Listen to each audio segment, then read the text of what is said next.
Tiongkok dan Rusia dilaporkan telah mencapai kesepakatan dengan Ansarullah di Yaman. Rusia dan China memastikan navigasi yang aman melalui Laut Merah dan Teluk Aden di tengah meningkatnya ketegangan dengan Israel. Kabar itu mengutip Al-Mayadeen pada 22 Maret 2024 melansir sumber utama Bloomberg. Dalam perkembangan diplomatik, kesepakatan terjadi di tengah meningkatnya ketegangan maritim di kawasan yang membawa dampak geopolitik. Meskipun rincian perjanjian masih dirahasiakan, diyakini bahwa Tiongkok dan Rusia dapat memberikan dukungan politik di platform internasional termasuk Dewan Keamanan PBB. Dukungan itu berpotensi menghalangi resolusi yang menargetkan Ansarullah sehingga melindungi mereka dari sanksi atau tindakan hukum lebih lanjut. Diketahui hubungan yang membaik itu bertujuan untuk mengakhiri hegemoni global Amerika Serikat.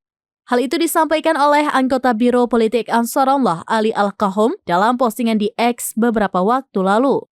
Qahhum mengungkapkan ini menjadi kepentingan bersama untuk membuat kekuatan Amerika Serikat, Inggris, dan Barat tenggelam dalam Laut Merah.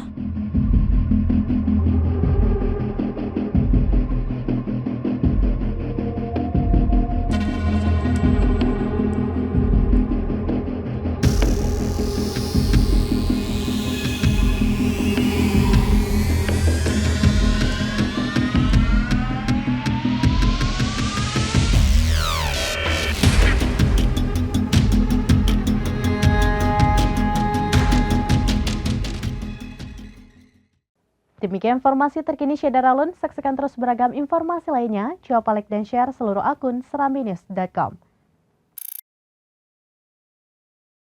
Download Tribun X sekarang. Menghadirkan lokal menjadi Indonesia.